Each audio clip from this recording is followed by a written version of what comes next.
we're close. For the first time in about a year, Team Fortress 2 will be receiving a game-changing major update, being the Pyro update voted for 1 year ago with the release of the controversial Meet Your Match. For those who pay attention, it became known prior to the Pyro's release that the Team Fortress team would publish a blog post detailing most of the major weapon and class balance changes to gauge community feedback and make adjustments before the final release. Well, the post has gone live, and with it comes a plethora of major adjustments to every class except the Pyro. Remember, everybody who has claimed to be a fan of TF2 over the last, say, 5 or so years has demanded one thing above all else: communication from the Team Fortress team. So now we have this blog post pushed on June 20th. So while listening to specifics, remember this: the Team Fortress team is trying to communicate, and for this to work, you need to communicate back. Not only that, but it is more valuable if the feedback is your own. Great feedback has come out of the community,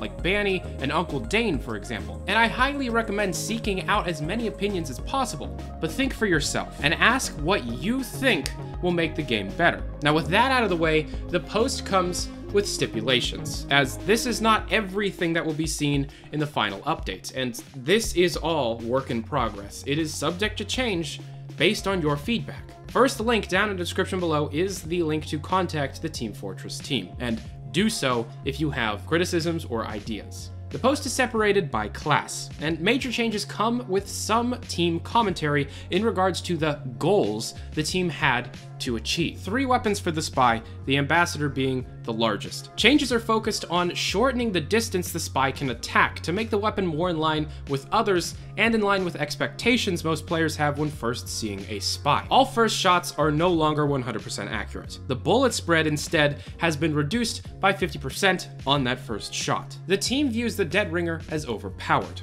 Skilled players are able to use the Feign Death ability far too frequently. This makes playing against spies a chore more than fun. Ammo kits no longer fill the cloak meter. Lastly, your eternal reward is, according to the Team Fortress team, the least used knife. This is likely due to a principle of Spy's design: disguises. So the team removed the weapon's major downside, and although backstabs still disguise, non-kill disguises will use a full cloak meter. Plus, the cloak drains twice as fast with this weapon equipped. The team views the Sandman as more luck-based, and combined with the constant plea from the community to allow players to keep the ability to fight back, resulted in the distance a ball has to travel to achieve the maximum effect is reduced by 20%, along with the damage dealt from the impact increased by 50. Now, balls regenerate 5 seconds faster, and most importantly, the maximum effect balls still allow victims to fight back, only dealing damage and slowing the victim down. The team views the atomizer as being too strong, with the triple jump being the source of the concern. So, the triple jump is only available when deployed, 50% deploy time penalty, self-inflicted damage on the triple jump is removed, and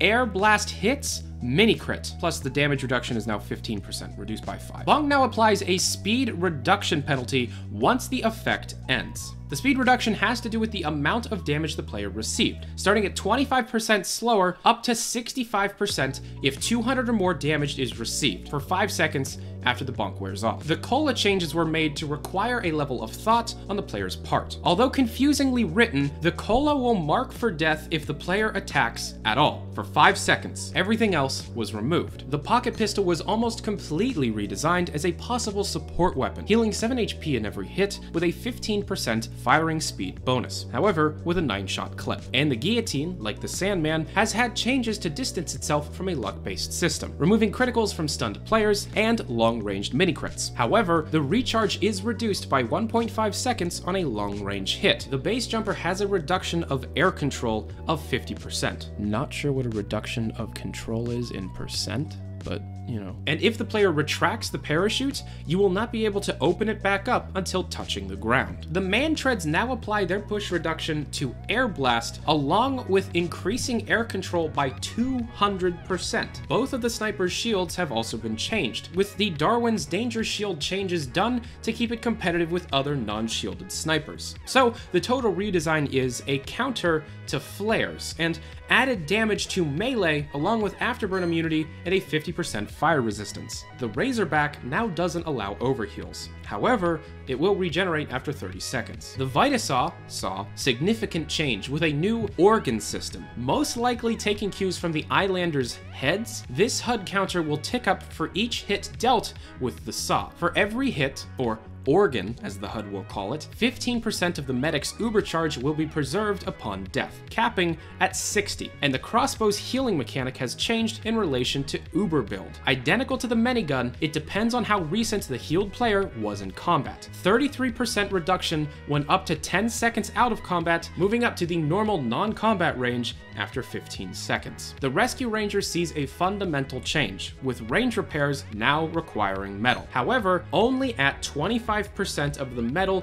that would be needed if a player were to heal a building with their wrench. Lastly, although Pyro won the vote, it seems as though Heavy will still be getting some significant changes. Most importantly, up until now, all miniguns have a 1-second damage and accuracy ramp up that usually started once the gun started firing bullets. Well, now that 1-second timer starts when the gun spins up. And before, every time the gun finished shooting bullets yet was still spun up, that 1-second timer needed to tick by again. This is no longer the case. That 1-second timer will only reset if the minigun completely spins down. The Gloves of Running Urgently sees a complete rework, with all previously negative effects being replaced with the Heavy's maximum health, not total health, ticking down by 10 every second. If the gloves are holstered, it will tick back up at the same rate. The Fists of Steel now reduce overheal and healing rate by 40%, and the Eviction Notice also has a maximum health reduction, but at 5 per second. Now, without influencing anybody's opinions on these changes and what might be said to the Team Fortress team, keep in mind that a few things have happened. The team has focused on the weapon and class use in competitive, and have been talking to pros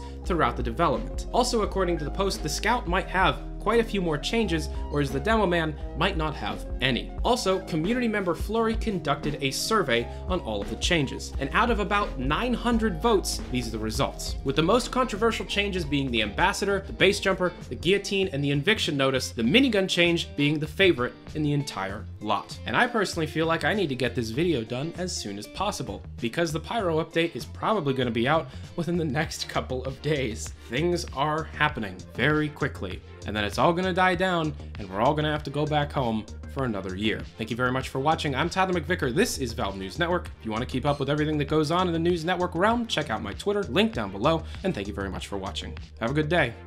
Adios.